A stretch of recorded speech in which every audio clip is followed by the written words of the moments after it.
National Weather Service in Chicago has issued a severe thunderstorm warning for southwestern Boone County and north-central Illinois, northeastern Ogle County and north-central Illinois, southeastern Winnebago County and north-central Illinois until 4:15 p.m. At 3:16 p.m., a severe thunderstorm was located near Stoneman Valley and moving northeast at 20 miles per hour. Hazard: 60 miles per hour wind gusts and quarter-size hail. Source: radar indicated. Impact: hail damage to vehicles is expected. Expect wind damage to roofs, siding and trees.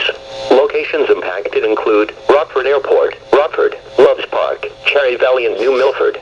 Other locations affected: Rock Valley College. For your protection, move to an interior room on the lowest floor of a building.